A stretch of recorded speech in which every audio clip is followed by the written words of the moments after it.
আসসালামু আলাইকুম। দেখতে পাচ্ছেন টমেটোর ভারে কিন্তু গাছগুলো একেবারে শুয়ে পড়ছে। প্রতিটি গাছে প্রচুর পরিমাণে টমেটো ধরছে, দেখছেন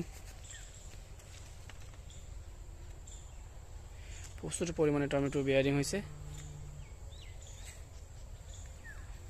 তো এটি হচ্ছে সিনজেন্টা 30-38। তো আপনারা এই জাতটি চাষ করতে পারেন।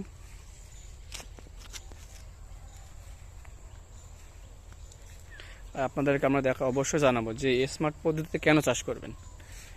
দেখেন গাছের চেহারা যেমন, প্রচুর পরিমাণে ফুল, মানে যেটা মানে কি বলবো, অসম্ভব। আল্লাহর যে রহমত, যে আল্লাহ যদি রিজিক দেয় মানুষ নিতে পারবে না। দেখেন কি পরিমাণে ফুল ফুটছে, পুরো বাগান একেবারে হলুদ হয়ে গেছে, শুধু ফুলের সমারোহ। তো আশা করছি এখান থেকে যদি এই গুটিগুলো সেট আমরা ওরা বাগান থেকে, এখানে 1 বিঘা প্রজেক্ট, তো এইখান থেকে আমরা 5 থেকে 6 লক্ষ টাকা টমেটো বিক্রির আশা করছি। তো ইনশাল্লাহ আল্লাহ এটা দিবে।